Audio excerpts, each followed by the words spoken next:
As guerras de deuses e homens. Capítulo 14. O Holocausto Nuclear. O juízo final veio no 14º ano, quando Abraão, acampado perto de Hebron, estava com 99 anos. Yahvé lhe apareceu no bosque de Mamré quando ele estava sentado na entrada da tenda, ao maior calor do dia. Tendo levantado os olhos, eis que viu 3 homens em pé, junto dele. Logo que os viu, correu da tenda ao encontro deles e se prostrou por terra. Subitamente, a partir de uma cena bastante típica do Oriente Médio, um potentado repousando à sombra de sua tenda, o narrador do Gênesis 18 leva Abraão, e também o leitor, a um encontro com seres divinos. Embora o patriarca estivesse na entrada da tenda, não viu os 3 visitantes se aproximando. De repente estavam junto dele.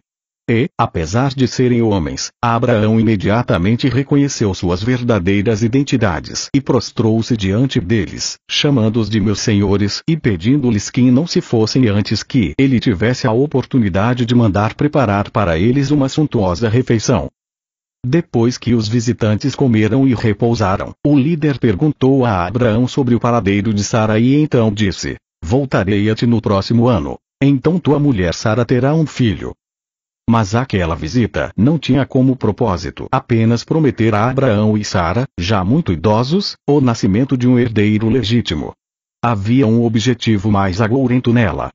Tendo-se, pois, levantado dali, aqueles homens voltaram os olhos para Sodoma, e Abraão os conduziu e foi com eles. Então disse o Senhor: "Acaso poderei eu ocultar de Abraão o que estou para fazer?" Recordando-se dos serviços prestados pelo patriarca no passado e do futuro fecundo que lhe prometera, o Senhor resolveu revelar-lhe o propósito daquela viagem: verificar as acusações contra Sodoma e Gomorra. O grito contra Sodoma e Gomorra é muito grande. Seu pecado é muito grave.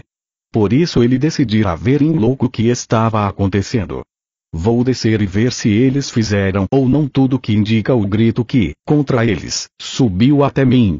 Se fossem constatados os pecados das cidades, elas seriam aniquiladas."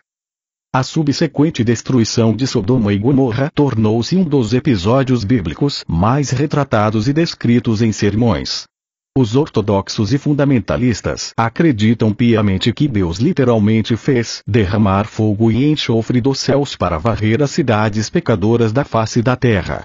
Os eruditos há muito vêm tentando encontrar explicações naturais para a história bíblica.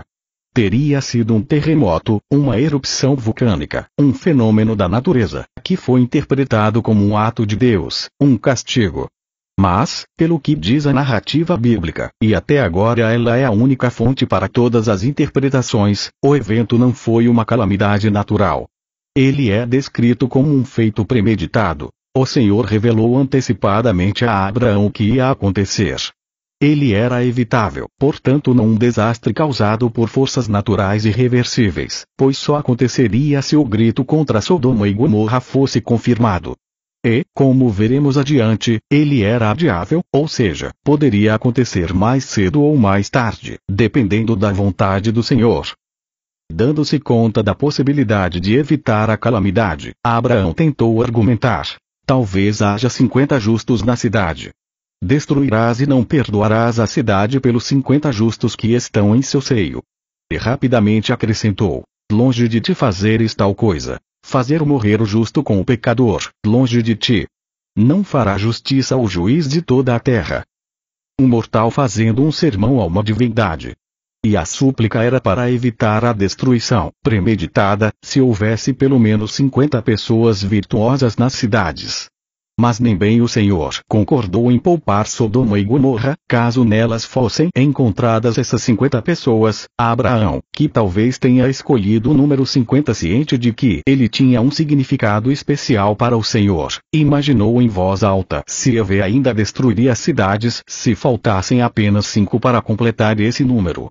Quando o Senhor concordou em desistir da destruição se fossem encontrados 45 justos, Abraão continuou a barganhar, descendo o número para 40, 30, 20 e depois 10. E o Senhor disse: "Não destruirei se houver 10. E Yahvé, tendo acabado de falar a Abraão, foi-se, e Abraão voltou para seu lugar. Ao anoitecer, os dois companheiros do Senhor, a Bíblia agora passa a chamá-los de Malaquim, que costuma ser traduzido por anjos, mas que de fato significa emissários, chegaram a Sodoma com a missão de procurar confirmação para as acusações de iniquidade. Ló, que estava sentado à porta da cidade, reconheceu de imediato, exatamente como aconteceu com Abraão, a natureza divina dos dois recém-chegados. Sem dúvida a identidade deles era revelada pela aparência, trajes ou armas que usavam, ou talvez pela maneira, numa aeronave qualquer. Como tinham chegado. Foi a vez de Ló insistir na hospitalidade, e os dois aceitaram o convite para pernoitar em sua casa. No entanto, não foi uma noite tranquila, pois a notícia da chegada dos visitantes agitou toda a cidade. Eles ainda não tinham deitado quando a casa foi cercada pelos homens da cidade, os homens de Sodoma, desde os jovens até os velhos, todo o povo sem exceção.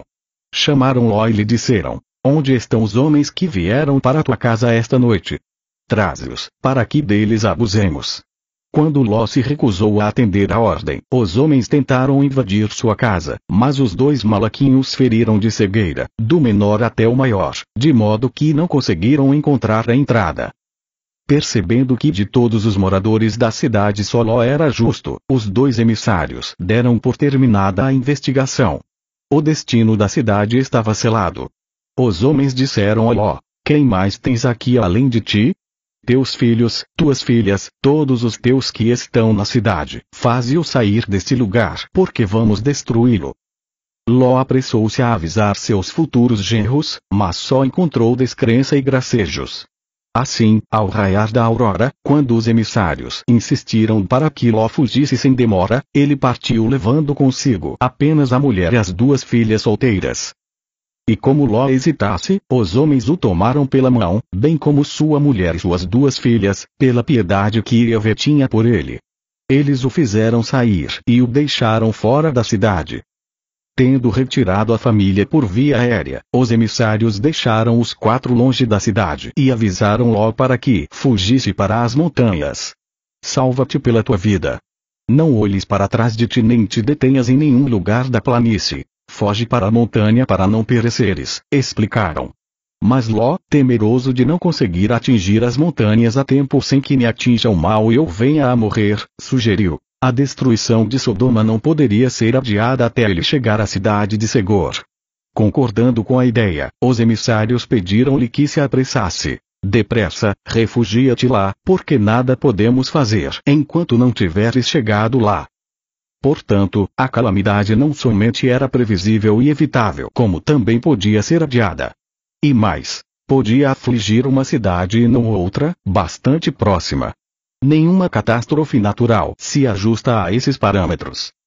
No momento em que o sol se erguia sobre a terra e que Ló entrou em Segor, Yahvé fez chover sobre Sodoma e Gomorra, enxofre e fogo vindo de Yahvé e destruiu essas cidades e toda a planície, com todos os habitantes das cidades e a vegetação do solo. As cidades, as pessoas, a vegetação, tudo foi destruído pela arma dos deuses. Seu fogo e calor calcinaram tudo que havia à frente. A radiação afetou até mesmo aqueles que estavam a uma certa distância. A mulher de Ló, ignorando a instrução de que não deveria olhar para trás enquanto fugiam, transformou-se num pilar de vapor. O mal que Ló temia apanhou. Uma a uma, as cidades que tinham ofendido o Senhor foram sendo destruídas, e em cada uma delas Ló recebia instruções para continuar fugindo. Assim, quando Deus destruiu as cidades na planície, ele se lembrou de Abraão e retirou Ló do meio da catástrofe, na destruição das cidades em que Ló habitava. Ló, seguindo as instruções recebidas, foi se estabelecer na montanha, e se instalou numa caverna, ele e suas duas filhas. Tendo sido testemunhas da destruição pelo fogo e calor de tudo que era vivo na planície do Jordão e da ação da morte invisível que vaporizara sua mãe, o que as filhas de Ló podiam pensar? Vemos, na sequência da narrativa, que elas imaginaram que os três fossem os únicos sobreviventes do mundo e que o único modo de preservar a espécie humana seria as duas cometerem incesto para conceber filhos de seu pai? A mais velha disse à mais nova: nosso pai é idoso e não há nenhum homem na terra que venha unir-se a nós segundo o costume de todo o mundo. Vem, façamos nosso pai beber vinho e deitemo-nos com ele, assim suscitaremos uma descendência de nosso pai. Feito isso, as duas engravidaram e tiveram filhos. A noite anterior ao holocausto deve ter sido de insônia e ansiedade para Abraão. Sem dúvida ele se preocupava com o destino de Ló e de sua família no caso de não serem encontrados os 10 justos em Sodoma. Levantando-se de madrugada, Abraão foi ao lugar onde estivera na presença de Yahvé e olhou para Sodoma, para Gomorra e para toda a planície, e eis que viu a fumaça subir da terra, como a fumaça de uma fornalha. Patriarca estava testemunhando uma Hiroshima, uma Nagasaki, a destruição de uma planície fértil e densamente povoada por armas atômicas. O ano era 2024 antes da Era Comum. Onde estão os restos de Sodoma e Gomorra? Os antigos geógrafos gregos e romanos afirmavam que o fértil vale onde antes ficavam as 5 cidades atingidas tinha sido inundado pelo desastre. De fato, os estudiosos modernos acreditam que a catástrofe descrita na Bíblia, qualquer que tenha sido sua causa natural, provocou uma falha na margem sul do Mar Morto, o que fez suas águas derramarem e cobrirem as regiões mais baixas à sua frente. A parte restante da antiga margem passou a ser chamada pelos nativos da região de El-Lisan, a língua, nome que conserva até hoje. O vale onde ficavam as 5 cidades tornou-se uma nova parte do Mar Morto, apelidada de Mar de Ro. Além disso, o derrame das águas para o sul fez descer a margem norte do Mar Morto. A possibilidade de ter havido uma explosão nuclear na região vem sendo confirmada por várias pesquisas, que começaram como uma abrangente exploração da área nos anos 20 do século passado por uma missão científica patrocinada pelo Pontifício Instituto Bíblico do Vaticano. Os arqueólogos dessa equipe descobriram que os povoados que ficavam nas montanhas em torno da área foram abruptamente abandonados no século 21 antes da Era Comum e permaneceram desocupados por muitos séculos. E mais, até hoje a água das fontes que cercam o Mar Morto são contaminadas por radioatividade, que segundo I. M. Black, em A Cura de Josué e o Milagre de Eliseu, artigo publicado em The Palestine Exploration Quarterly, é forte o bastante para provocar a esterilidade e outras enfermidades em homens e animais que a ingeriram por muitos anos seguidos. A nuvem da morte que se espalhou sobre as cidades da planície assustou não apenas Ló e suas filhas, mas também Abraão. Ele não se sentia seguro nem mesmo nas montanhas de Hebron, a cerca de 70 quilômetros do local da catástrofe. A Bíblia nos conta que ele levantou o acampamento e mudou-se para o oeste, indo morar em Gerara. Abraão também não quis mais se aventurar à península do Sinai. Mesmo muitos anos depois, quando seu filho Isaac mostrou o desejo de ir ao Egito por causa da seca e da fome em Canaã, Yahvé apareceu diante dele e disse: "Não vás ao Egito, reside na terra que te mostrarei." Isso sugere que a passagem pela península do Sinai ainda não era segura. E por quê?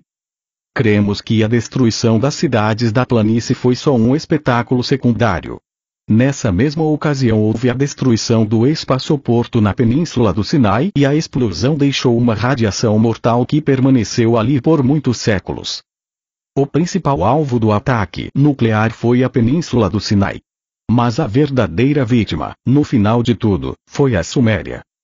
Embora o final de Ur tenha sido rápido, ele veio se aproximando, tornando-se cada vez mais tenebroso, a partir da Guerra dos Reis. O ano do juízo final, 2024 antes da Era Comum, foi o 6º do reinado de Ibis-Sin, o último rei de Ur. Mas, para encontrarmos o motivo da calamidade, explicações sobre sua natureza e pormenores sobre sua abrangência, temos de estudar os registros dos 24 anos fatídicos que transcorreram desde aquela guerra.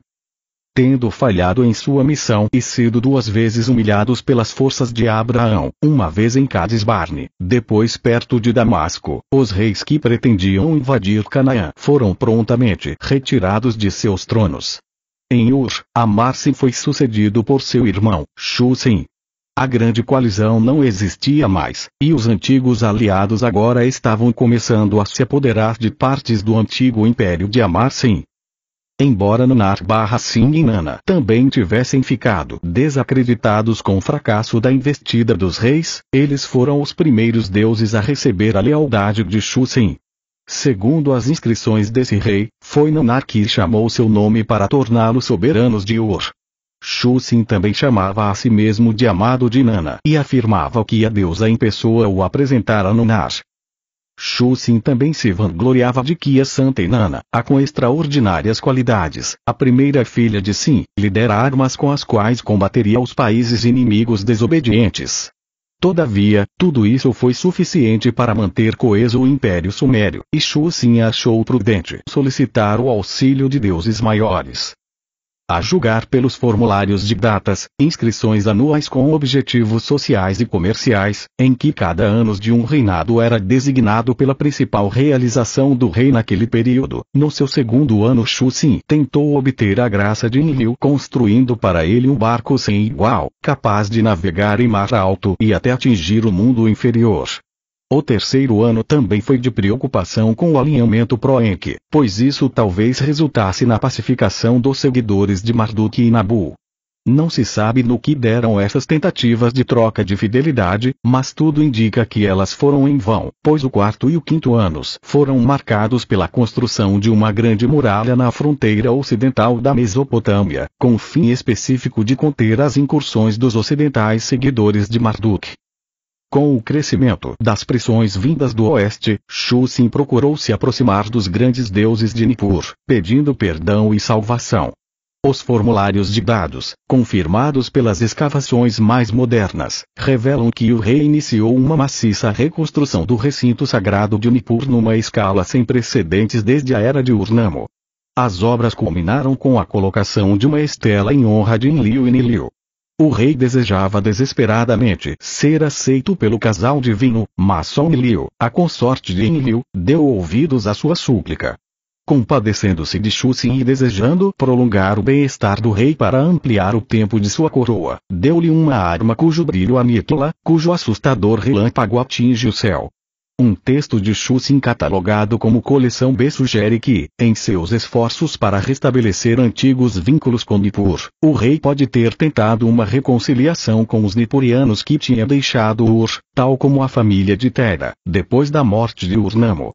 O texto afirma que, depois de ele ter feito a região onde ficava Aram tremer de medo diante de suas armas, ele fez um gesto de paz, mandando para lá uma de suas filhas para se casar com um chefe local ou seu herdeiro. A moça em seguida voltou à Suméria, e em seu séquito estavam aqueles antigos cidadãos de Nippur. Shu-Sin fez questão de apregoar que era a primeira vez que um rei fundava uma cidade para esse casal de deuses, sem dúvida esperando elogios e apoio. Possivelmente com a ajuda dos nipurianos repatriados, ele reinstalou as funções sacerdotais no templo de Nippur, concedendo a si mesmo o título de sumo sacerdote. Contudo, isso foi em vão. Em vez de maior segurança, passou a existir maiores perigos no império. Agora a preocupação com a lealdade não estava apenas restrita às províncias distantes. Havia dúvidas dentro da própria Suméria. Segundo as inscrições de Shu-Sin, ele considerava o governo do seu próprio país o seu maior fardo. Houve um esforço final para tentar convencer Enlil a voltar para a Suméria, o que colocaria o rei sob sua proteção. Parece que, seguindo um conselho de Enlil, Shu-Sin mandou construir para o casal um grande barco de passeio, adequado para os maiores rios, enfeitou-o com pedras preciosas, proveou com remos feitos das melhores madeiras, varões e leme artisticamente entalhados e mobiliou-o com todo o conforto, colocando nele até mesmo uma cama de casal. Depois ancorou o barco de passeio no lago que ficava diante da casa de prazer de Enlil. Enlil deve ter ficado tão comovido com o presente que talvez o tenha feito recordar-se da época em que se apaixonara por Enlil, a jovem enfermeira, ao vê-la banhando-se nua no rio, e apressou-se a ir conhecer o barco. Quando Enlil soube, apressou-se a cortar o horizonte, de sul a norte viajou. Pelos céus, sobre a terra ele correu para se rejubilar com sua amada rainha, Nilil. A viagem sentimental, porém, não passou de um breve interlúdio. Infelizmente, algumas linhas cruciais do final da tabuinha de argila que contém o texto estão faltando e não temos detalhes sobre o que realmente aconteceu. Mas a última linha refere-se a Ninurta, grande guerreiro de Enlil, que atordoou o intruso. O que aconteceu, ao que tudo indica, depois que uma inscrição maldosa foi descoberta numa efígie no interior do barco, talvez com a intenção de amaldiçoar o casal divino. Até agora não se encontrou registro sobre a reação de Enlil, mas todas as outras evidências sugerem que ele partiu definitivamente de Nippur, dessa vez levando consigo a esposa. Logo depois, em fevereiro de 2031 antes da Era Comum pelo nosso calendário, houve um eclipse total da Lua no Oriente Médio, que durou a noite toda. Os sacerdotes do oráculo nada fizeram para acalmar a ansiedade de Shusen. Numa mensagem escrita, disseram que aquilo era um presságio ao rei que governa as 4 regiões. Sua muralha será destruída. Ur encontrará desolação. Rejeitado pelos grandes deuses, Shusen, no ato de desespero ou de desafio, jogou uma cartada final. Mandou construir dentro do recinto sagrado de Nippur um santuário para um jovem deus chamado Shara. Na inscrição dedicatória, afirmou que era o pai do rapaz. Ao divino Shara, herói celestial, filho amado de Inanna, seu pai Shusen, o rei poderoso, rei de Ur, rei das 4 regiões, construiu para ele o templo Shaggipada, seu querido santuário. Que viva o rei! Isso aconteceu no 9º e último ano do reinado de Shusen. Novo ocupante do trono de Ur, Ibisen, não conseguiu impedir a decadência. Coube a ele apressar a construção de muralhas e fortificações no coração da Suméria, isto é, em torno de Ur e Nippur. O resto do país foi deixado sem proteção. Seus próprios formulários de dados, os encontrados até agora só cobrem parte de seu reinado, contam muito pouco sobre as circunstâncias da época. Conseguimos muito mais informações a respeito dela a partir da ausência das habituais mensagens de lealdade de outras cidades e dos comprovantes de trocas comerciais. Assim, as primeiras mensagens de lealdade que anualmente deveriam ser enviadas aos e pararam de chegar foram as das capitais dos distritos ocidentais. No terceiro ano não chegaram as das províncias orientais. Também naquele terceiro ano, o comércio internacional parou de uma hora para outra, de maneira significativa, como disse C.J. Gade em Histórias e Monumentos de Ur.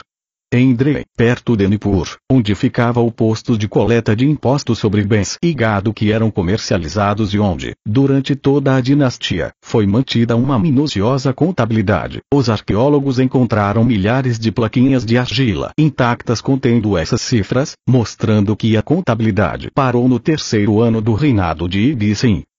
Ignorando Nippur depois da partida de seus grandes deuses, Ibisen colocou sua confiança em Nannar/Inanna e, no segundo ano de seu reinado, instalou-se como sumo sacerdote do templo da deusa em Erech, Uruk.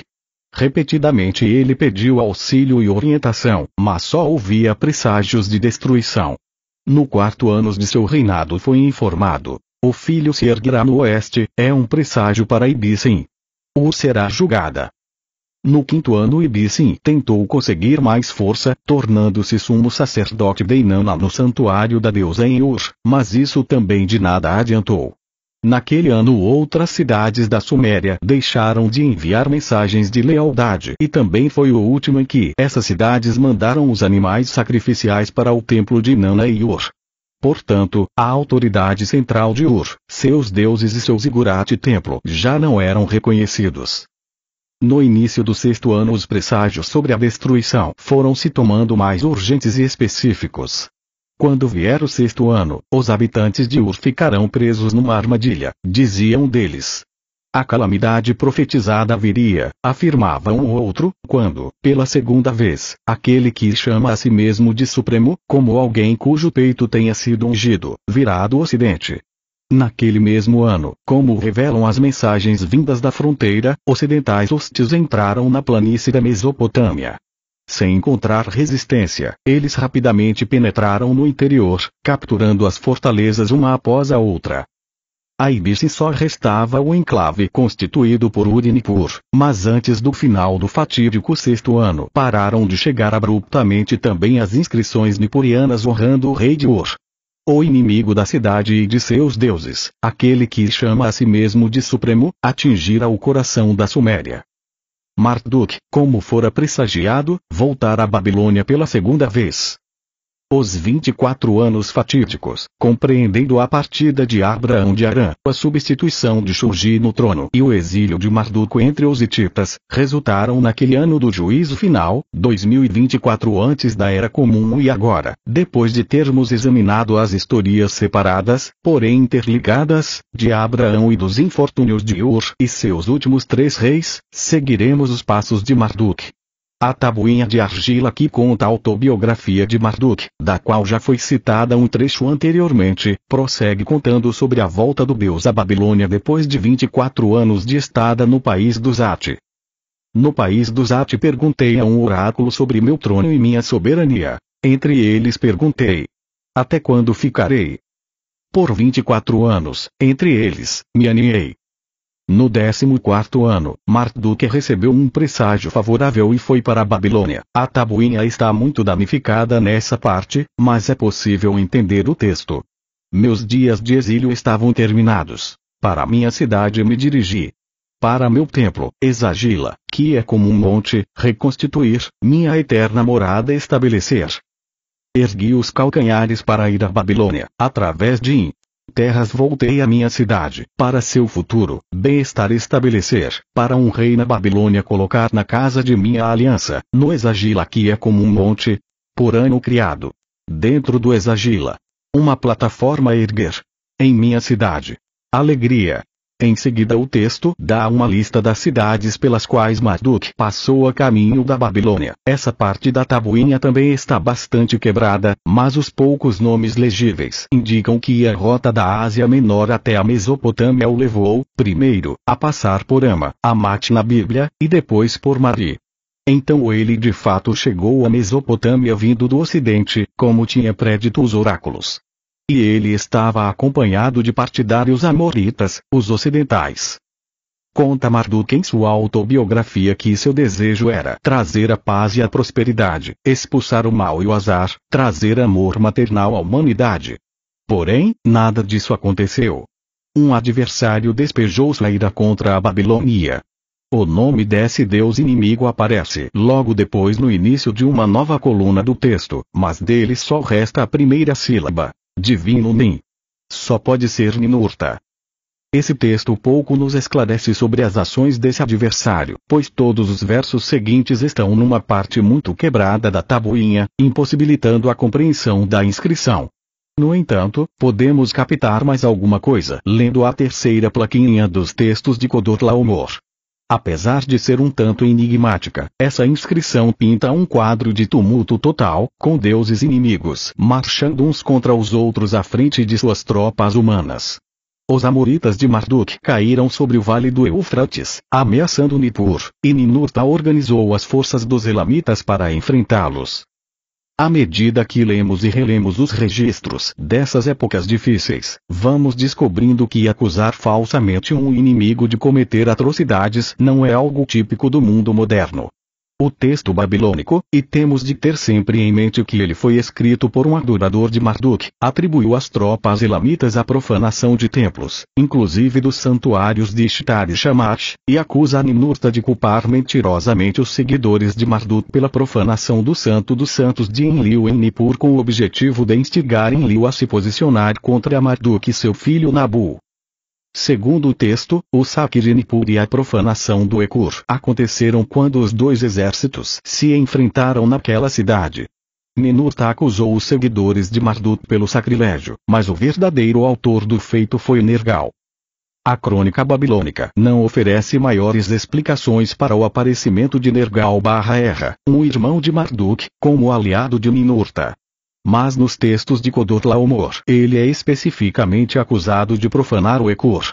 Erra, o impiedoso, entrou no recinto sagrado. Parou diante dele e contemplou o Ekur. Abrindo a boca, disse aos jovens guerreiros: levem os despojos do Ekur, tirem daqui seus valores, destruam suas fundações, derrubem o muro do santuário.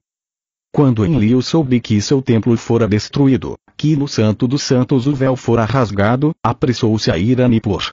Ele emitia um brilho como se fossem raios ao descer do céu, tendo à sua frente deuses vestidos de esplendor, e fez o lugar sagrado se sacudir ao se aproximar dele. O grande Deus dirigiu-se a seu filho, o príncipe Ninurta, querendo saber quem fora o autor da profanação. Este, falsamente, apontou um dedo acusador para Marduk e seus seguidores. Descrevendo a cena, o texto babilônico garante que Ninurta agiu sem o devido respeito para com seu pai. Sem temer pela vida, ele não removeu sua tiara. Ele contou mentiras a Enlil, não houve justiça. A destruição foi concebida.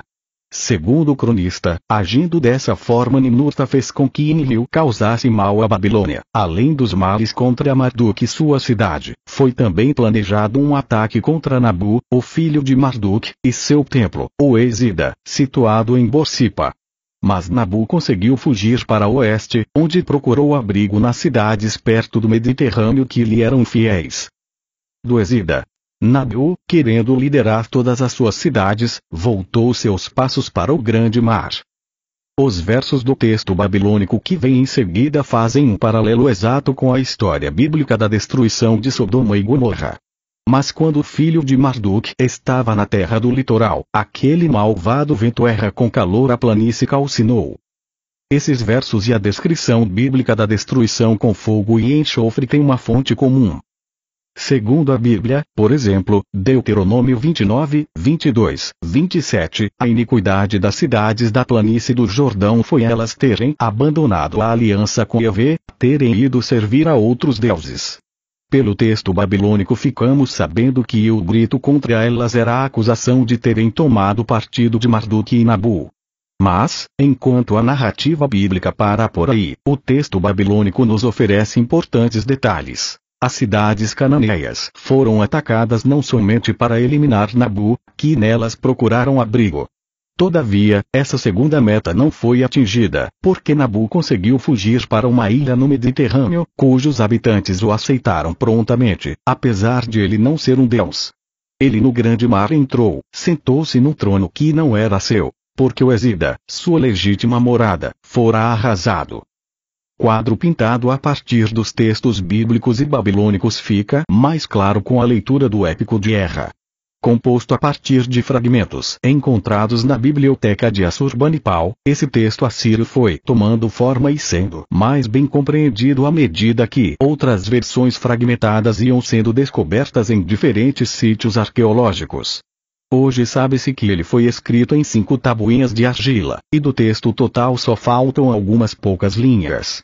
Existem 2 traduções completas e minuciosas desse épico. Das Eraepos, de página F. Gonsman e Lepopia de Erra, de L. Cagne.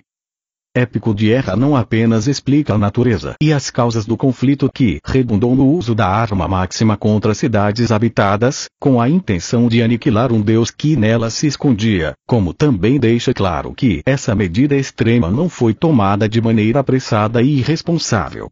Sabemos a partir de vários outros textos que, naquele momento de grave crise, os grandes deuses permaneciam reunidos no contínuo conselho de guerra, mantendo um constante contato com Anu. Anu para a terra falava as palavras, a terra para Anu as palavras pronunciava. O épico de Erra acrescenta a informação de que, antes de serem usadas as terríveis armas, houve um confronto entre Nergal/Erra e Marduk, em que o primeiro usou de ameaças para persuadir o irmão a deixar a Babilônia e desistir de sua ambição de conquistar a supremacia. Dessa vez a tentativa de persuasão falhou. Ao voltar diante do conselho dos deuses, Nergal recomendou o uso da força contra Marduk. O texto conta que as discussões foram acaloradas e amargas. Por um dia e uma noite, sem cessar, eles argumentaram. Houve uma discussão violenta entre Enki e seu filho Nergal, em que o primeiro tomou o partido de seu primogênito, Marduk. Agora que o príncipe Marduk se ergueu, que o povo pela segunda vez levantou sua imagem, porque Erra continua sua oposição. Finalmente, perdendo a paciência, Enki gritou para Nergal sair de sua presença. Furioso, Nergal voltou a seus domínios. Consultando-se consigo mesmo, ele decidiu usar as terríveis armas. As terras destruirei, transformando-se num monte de pó. As cidades arrasarei, as transformarei em desolação. Os mares agitarei, o que neles pulula eu dizimarei. As pessoas farei sumir, suas almas se transformarão em vapor, ninguém será poupado. Por um texto conhecido como Cteshvi 44-46, sabemos que foi Gibil, o irmão cujos domínios africanos faziam fronteira com os de Nergal, quem avisou Marduk sobre a destruição que Nergal estava tramando. Era noite, e os grandes deuses tinham se retirado para repousar. Gibil foi procurar Marduk e contou sobre as 7 armas que tinham sido criadas por ano. A maldade dessas 7 está voltada contra ti. Assustado, Marduk perguntou ao irmão onde eram guardadas essas armas. Ó Gibil, aquelas 7, onde nasceram, onde foram criadas? Ao que Gibil respondeu: aquelas 7 na montanha habitam, elas moram numa cavidade dentro da terra. Desse lugar, com brilho elas se arremeterão, da terra para o céu, vestidas de terror. Mas onde exatamente ficava esse lugar? Marduk repetiu a pergunta várias vezes, mas tudo o que Gibil pôde informar foi: até mesmo para os sábios deuses isto é desconhecido. Marduk apressou-se em transmitir o assustador relatório a seu pai, que já estava deitado, preparando-se para dormir. Meu pai, Gibil, assim me falou. Ele descobriu a vida das 7 armas. Depois de dadas as explicações necessárias, rogou ao pai, aquele que muito sabia: apressa-te, procura onde estão. Imediatamente Enki convocou o conselho dos deuses. Todavia, ficou surpreso ao constatar que nem todos estavam tão chocados como ele diante da possibilidade de se usar aquelas armas terríveis. Então pediu que fossem tomadas sérias medidas contra Nergal, salientando: as terras ficarão desoladas, o povo perderá. Nannar e Tu estavam hesitantes, mas Enlil e Ninurta defendiam uma ação decisiva. Por não haver unanimidade, a decisão final foi deixada a cargo de Anu. Quando Ninurta por fim chegou ao mundo inferior para comunicar a decisão de Anu, descobriu que Nergal já ordenara a instalação dos venenos às ogivas nucleares, nas 7 armas assustadoras. Embora o épico de Erra refira-se constantemente a Ninurta como Exum, o calcinador, ele explica com grandes detalhes que esse deus deixou bem claro ao seu aliado que as armas só poderiam ser usadas contra alvos especificamente aprovados. Também, antes de elas serem disparadas, os Anunnaki que estavam nos lugares condenados tinham de ser evacuados, e os Igigi que tripulavam a plataforma espacial e os ônibus espaciais precisavam ser avisados. E, por último, mas não menos importante, a humanidade deveria ser poupada, pois, Anu, o Senhor dos Deuses, teve piedade da Terra. De início Nergal foi contra a ideia de dar qualquer tipo de aviso, e o texto demora-se relatando a troca de palavras ásperas entre os dois deuses. No final, contudo, Nergal concordou em alertar os Anunnaki e os Igigi, mas não Marduk, Nabu e seus seguidores humanos. Foi então que Ninurta, tentando dissuadir Nergal de provocar um aniquilamento indeterminado, usou palavras idênticas às que a Bíblia atribui a Abraão quando tentou poupar Sodoma. Valoroso Erra, destruirás os justos com os injustos. Destruirás os que contra ti pecaram junto com os que contra ti não pecaram. Usando de lisonjas, ameaças e lógica, os dois deuses discutiram sobre a extensão da destruição. Nergal, muito mais que Ninurta, estava tomado pelo ódio pessoal. Aniquilarei o filho e deixarei o pai enterrá-lo. Depois matarei o pai, mas não deixarei ninguém enterrá-lo. Ninurta com muita dificuldade, recorrendo à diplomacia, salientando a injustiça da destruição indiscriminada e os méritos de alvos predeterminados, finalmente conseguiu dobrar Nergal. Ele ouviu as palavras de Exum, elas lhe pareceram tão atraentes como óleo fino. Depois de concordar em não mexer nos mares e deixar a Mesopotâmia fora do ataque, ele formulou um novo plano. A destruição seria seletiva. A meta tântica seria destruir as cidades onde Nabu poderia estar escondido. A meta estratégica seria negar a Marduk seu mais cobiçado prêmio, o espaçoporto, o lugar de onde os grandes ascendem. De cidade em cidade enviarei um emissário. O filho, semente de seu pai, não escapará. Sua mãe parará de rir. Ele não terá acesso ao lugar dos deuses. O lugar de onde os grandes ascendem, eu destruirei. Quando Nergal terminou de falar, Ninurta estava boquiaberto, chocado com a ideia de destruir o espaçoporto.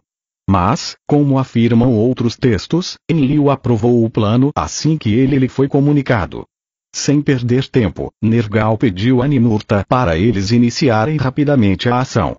Então o herói Erra foi à frente de Shun, recordando-se de suas palavras. E Shun também avançou de acordo com a palavra dada, mas com um aperto no coração. Primeiro alvo era o espaçoporto, cujo complexo de comando ficava escondido no mais supremo dos montes, enquanto os campos de pouso espalhavam-se pela planície adjacente. E Shun dirigiu seu curso para o mais supremo dos montes. As terríveis 7 armas, sem paralelo, flutuavam atrás dele. Ao mais supremo dos montes o herói chegou. Ele ergueu a mão. O monte foi esmagado. O espaçoporto foi arrasado com um único golpe nuclear. E esse feito, como atestam todos os registros, foi obra de Ninurta. Chegou a vez de Erra Nergal dar vazão a seu voto de vingança. Seguindo para as cidades cananeias, orientando-se pela estrada do rei, ele destruiu as cidades da planície do Jordão. As palavras usadas no épico de Erra são quase idênticas às empregadas na história de Sodoma e Gomorra. A planície do mais supremo dos montes ele não obliterou. Então, imitando Shun, Erra seguiu a estrada do rei. Com as cidades acabou, transformando-se em desolação. Nas montanhas causou fome, pois seus animais matou. Os versos que se seguem podem bem estar descrevendo a criação da nova parte sul do Mar Morto e o fim de toda a vida marinha que havia nele. Ele cavou o mar, sua inteireza dividiu. Aquilo que mora nele, até os crocodilos, fez definhar. Como se usasse fogo, queimou os animais, os grãos transformou em poeira. Dessa forma o épico de Erra abrange todos os 3 aspectos do evento nuclear. A destruição do espaçoporto no Sinai, a destruição das cidades da planície do Jordão, e o rompimento da margem do Mar Morto, que resultou em sua ampliação para o sul. Um acontecimento único e tão devastador como esse deveria estar registrado em mais do que um único texto. E isso realmente é o que acontece.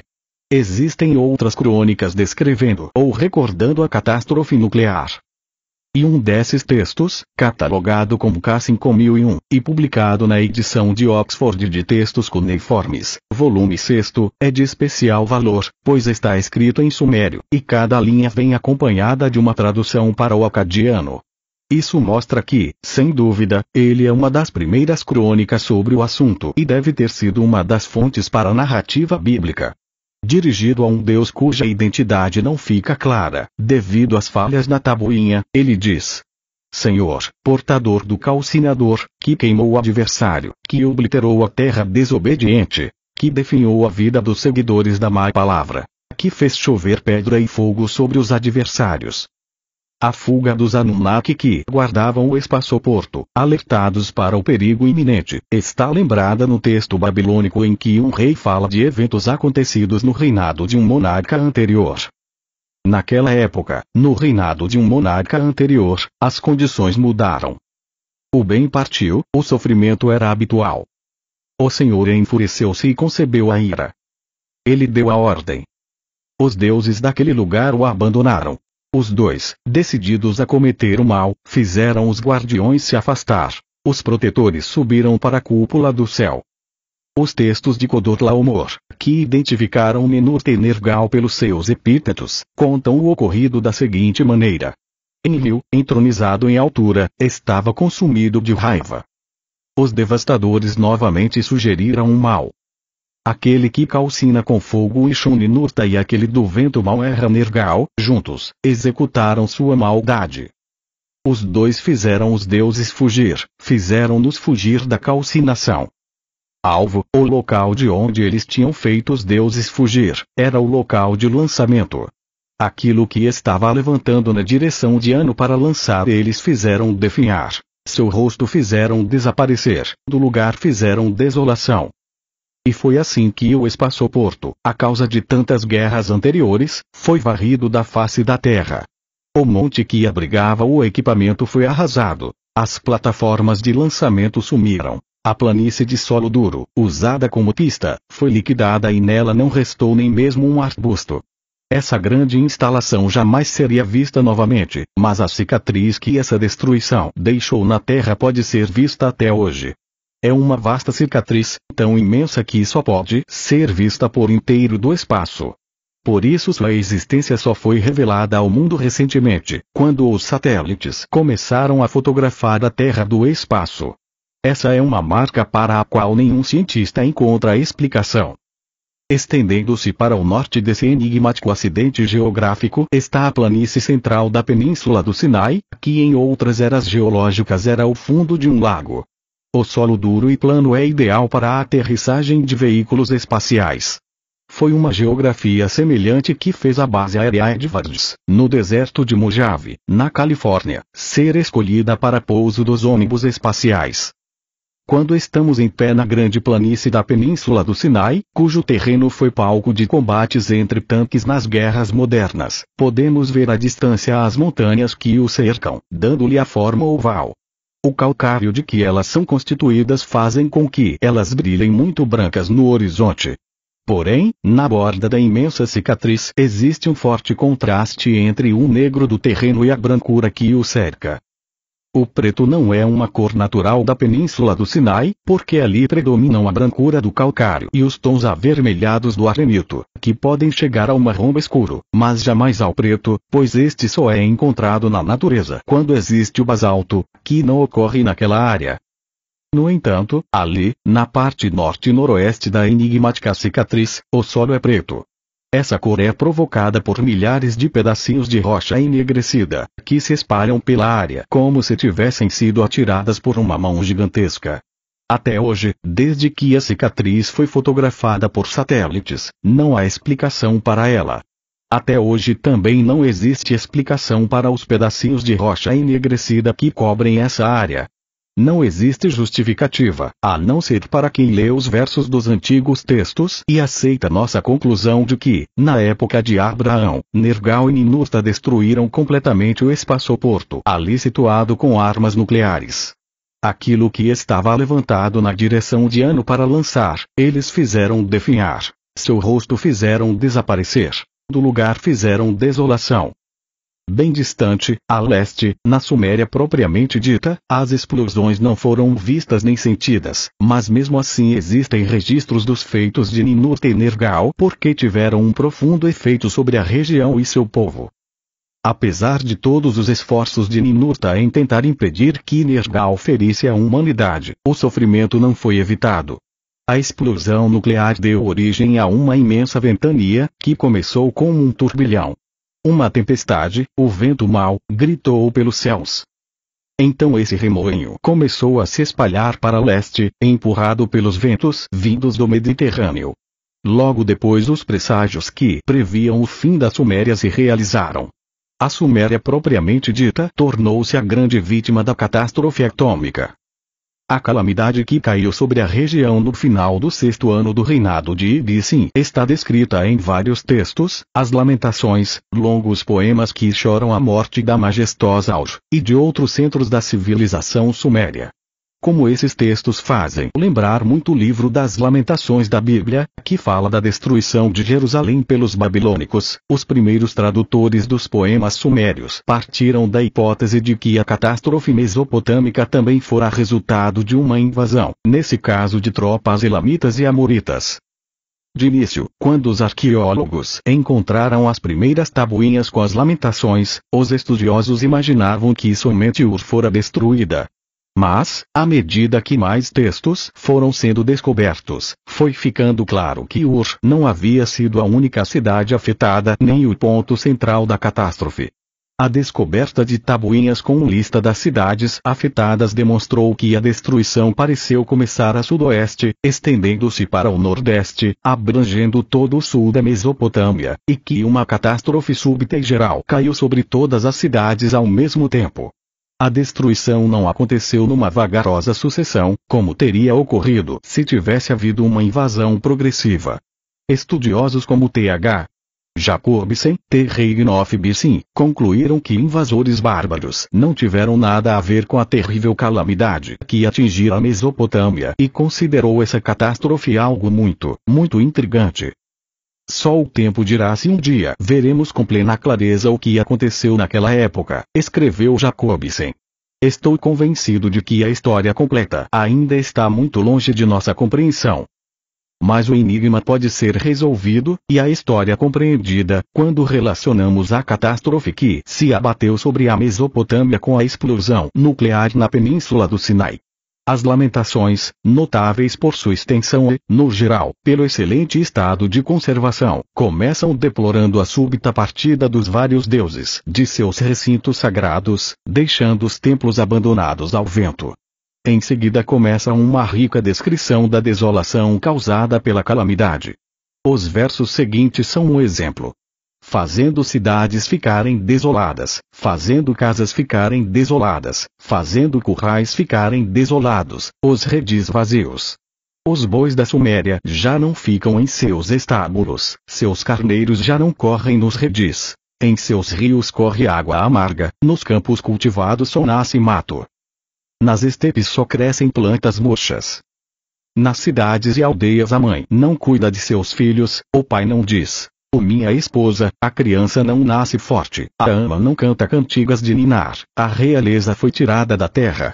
Antes da Segunda Guerra Mundial, antes de Hiroshima e Nagasaki serem destruídas com bombas atômicas caídas do céu, alguém ainda podia ler a história de Sodoma e Gomorra e aceitar a tradicional chuva de fogo e enxofre por falta de melhor explicação.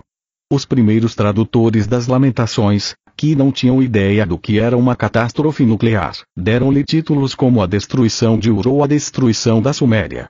Todavia, não é isso que os textos descrevem. Eles falam em desolação, não em destruição. As cidades continuaram lá, mas sem seus habitantes. Os currais continuavam lá, mas não havia gado. Os redis continuavam lá, mas não existiam mais carneiros. Invasão, guerra, morte, todos esses males são bem conhecidos pela humanidade, mas como uma das Lamentações afirma claramente, o mal que atingiu a Suméria foi único e jamais tinha sido experimentado antes. Sobre a terra suméria caiu uma calamidade, uma desconhecida para o homem, uma que ninguém jamais vira antes, uma que não pôde ser suportada. A morte não veio pela mão de um inimigo, foi uma morte invisível que vaga pelas ruas, que está solta nas estradas. Ela para ao lado do homem, mas ninguém consegue vê-la. Quando entra numa casa, sua aparência é desconhecida. Não havia defesa contra esse mal que assolou a cidade como um fantasma. Pelas muralhas mais altas, pelas muralhas espessas ela passa como se fosse uma inundação. Nenhuma porta consegue deixá-la de fora, nenhuma trava a impede. Pelas frestas ela desliza como uma serpente. Como o vento, ela penetra pelo batente. Todos os habitantes foram atingidos e morreram ali mesmo onde estavam. Tosse e catarro enfraqueceram o peito. A boca ficou cheia de saliva e espuma, torpor e tontura os afligiram, um entorpecimento doentio, uma maldição, uma dor de cabeça, seus espíritos abandonaram seus corpos. A morte era horrível. As pessoas, aterrorizadas, mal conseguiam respirar. O vento mal as agarrou, não lhes concedendo nem mais um dia. Bocas estavam encharcadas de sangue, cabeças atoladas em sangue. O vento mal fazia empalidecer o rosto. A fonte da morte invisível era uma nuvem que apareceu nos céus da Suméria e cobriu a terra como uma capa, estendeu-se sobre ela como um lençol. Partdacenta, durante o dia o sol no horizonte obliterou com sua escuridão. À noite, luminosa nas bordas, orlada com terrível brilho, ela encheu a ampla terra, ela escondeu a lua. Indo de oeste para o leste, a nuvem mortal foi levada para a Suméria por um vento furioso, um grande vento que sopra muito alto, um vento mau que derrota a terra. Aquilo não foi considerado um fenômeno natural. Uma grande tempestade dirigida por Anu, viera do coração de Enlil. Era um produto das 7 armas assustadoras. Nasceu numa única cria, como o amargo veneno dos deuses. No oeste foi gerada. O vento mau, trazendo sofrimento de cidade em cidade, carregando densas nuvens que trazem tristeza do céu, era resultado de um relâmpago de tempestade. Do meio das montanhas ele desceu sobre a terra, da planície sem piedade ele veio. Embora a população estivesse confusa, os deuses sabiam muito bem qual era a causa do vento mau. Um estrondo cruel foi o arauto da chorosa tempestade, um estrondo cruel foi precursor da chorosa tempestade. Poderosos descendentes, valentes filhos, foram os arautos da pestilência. Os 2 filhos valentes, Ninurta e Nergal, soltaram numa única cria 7 terríveis armas criadas por ano, arrancando tudo, destruindo tudo no local da explosão. As antigas descrições são tão vívidas e exatas como as feitas por testemunhas oculares de explosões atômicas. Logo que as terríveis armas foram lançadas dos céus, houve um imenso fulgor.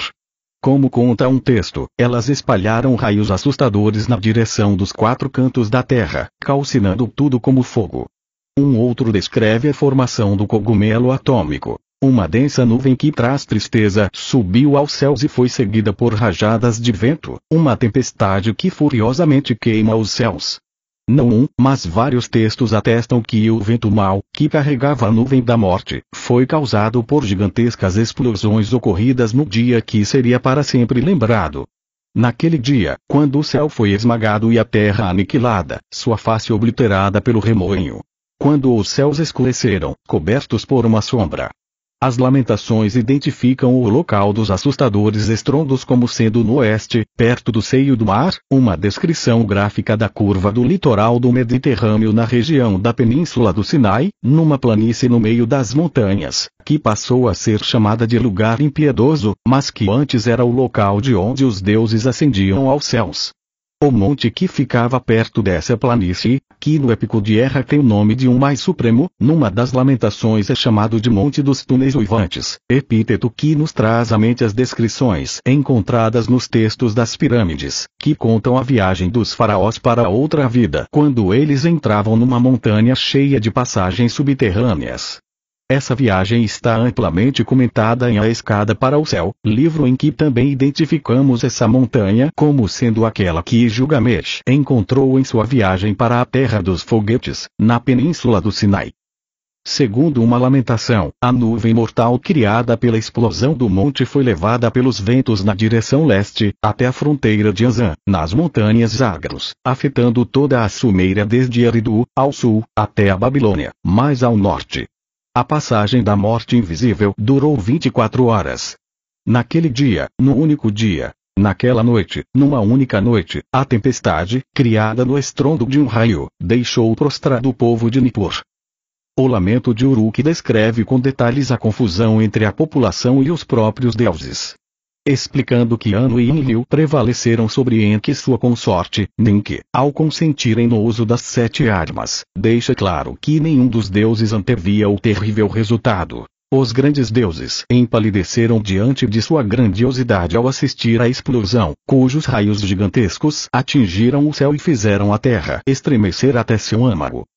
À medida que o vento mau ia se espalhando para as montanhas como uma rede, os deuses iam fugindo de suas amadas cidades. O poema Lamentações sobre a destruição de Ur dá uma lista de todos os grandes deuses e grandes templos da Suméria. Um outro, intitulado Lamentação sobre a destruição da Suméria e Ur, nos conta mais detalhes sobre essa retirada apressada. Niarsar chorou lágrimas amargas enquanto fugia de Izim. Nanshi gritou: "Ó, minha cidade devastada!" Enquanto sua amada residência era entregue ao infortúnio. Inanna partiu apressadamente de Uruk, zarpando para a África num navio submergível, queixando-se de que precisava deixar para trás suas joias e outros bens. Chorando por Uruk, Inanna Ishtar lamentou a desolação causada em sua cidade e em seu templo pelo vento mau que, num instante, num piscar de olhos, foi criado no meio das montanhas e contra o qual não havia defesa. Uma comovente descrição do medo e da confusão que tomaram conta de deuses e homens diante da aproximação do vento mau é encontrada no texto Lamento de Uruk, que foi escrito anos depois, durante a restauração da Suméria. Enquanto os leais cidadãos de Uruk eram tomados de terror, as deidades residentes, as encarregadas da administração e do bem-estar da cidade, deram o alarme. "Acordem!" gritaram para a população no meio da noite. "Fujam! Escondam-se na estepe. Em seguida os próprios deuses fugiram, tomaram caminhos desconhecidos. Tristemente o texto acrescenta: assim todos os deuses saíram de Uruk, ficaram longe dela, esconderam-se nas montanhas, fugiram para as planícies distantes.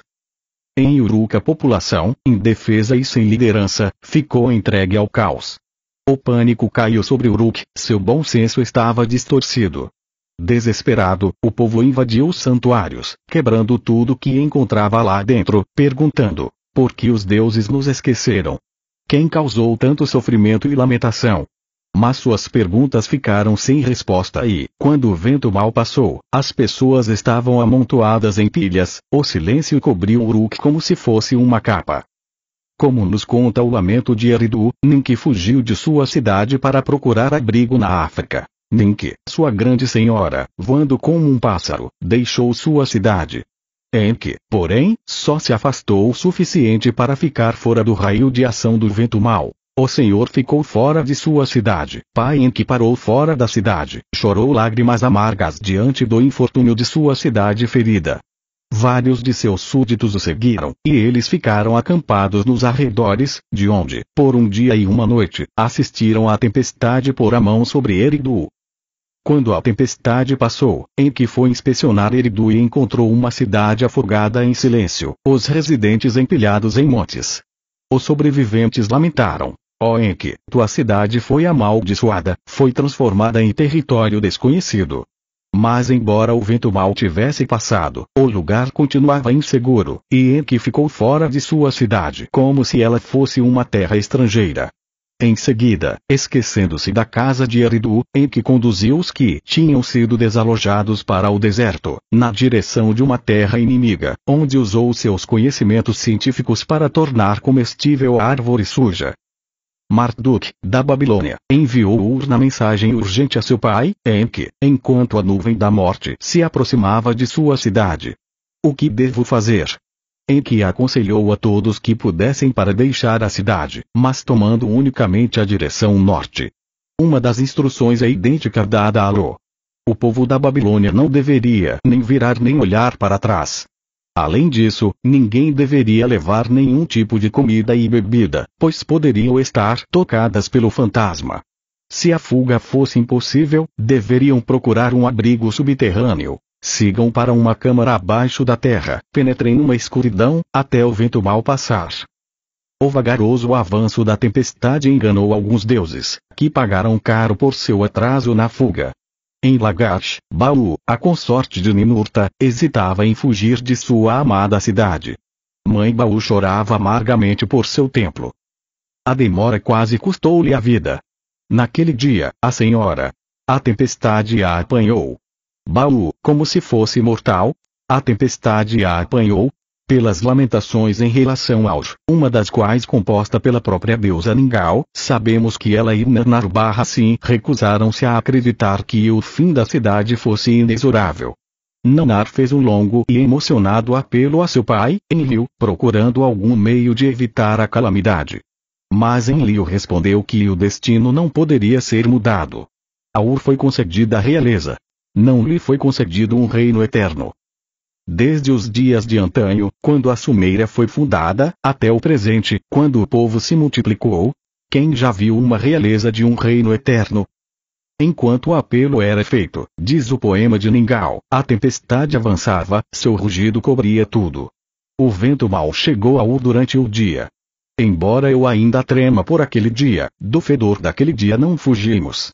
Ao chegar a noite, um amargo lamento levantou-se de Ur, mas ainda assim o deus e a deusa continuaram na cidade. Do fedor daquela noite não fugimos. Então a nuvem atingiu o grande Zigurate, e Ningal se deu conta de que Nannar fora apanhada pela tempestade cruel.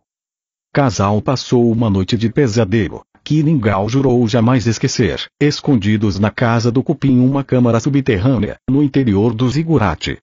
Somente no dia seguinte, quando a tempestade foi carregada para fora da cidade, os dois partiram da cidade que tanto amavam. Enquanto eles saíam, viram morte e desolação. Amontoados como cacos de cerâmica, os habitantes enchiam as ruas. Perto dos grandes portões, onde antes o povo costumava passear, agora só havia cadáveres. Nas praças onde se faziam celebrações, eles estavam espalhados. Em todas as ruas em que costumavam passear havia cadáveres. Nos locais onde antes havia festividades, pessoas jaziam amontoadas. Os mortos não foram enterrados. Os cadáveres, como gordura deixada ao sol, derreteram-se por si mesmos. Então Nergal levantou a voz no seu grande lamento por Ur, a antes majestosa cidade, o principal centro sumério, a capital de um império. Ó casa de Sin-Ur, amarga é tua desolação. O Ningal, cujas terras pereceram, fazendo teu coração virar água. A cidade tornou-se um lugar estranho, como agora alguém pode existir. A casa tornou-se uma casa de lágrimas e faz meu coração virar água. Ur e seus templos foram entregues ao vento. Todo o sul da Mesopotâmia estava liquidado. As águas e o solo tinham sido envenenados pelo vento mau. Nas margens do Tigre e do Eufrates só crescem plantas doentias, nos pântanos nascem caniços doentes que logo apodrecem, nos pomares e jardins nada brota, tudo murcha rapidamente, os campos cultivados já não são mais arados, não se planta sementes, não existem mais alegres canções nos campos. Os animais da área rural foram dizimados. Na estepe, todo tipo de gado, grande e pequeno, todas as criaturas vivas pereceram. Os animais domésticos também morreram. Os redis foram entregues ao vento, o zumbido da batedeira já não ecoa no redil, os estábulos já não fornecem manteiga e queijo, Ninurta levou embora o leite da Suméria. A tempestade arrasou a terra, varreu tudo, rugiu como um grande vento. Ninguém dela conseguiu escapar, esvaziando as cidades, esvaziando as casas, ninguém caminha pelas ruas, ninguém procura as estradas. A devastação da Suméria foi completa.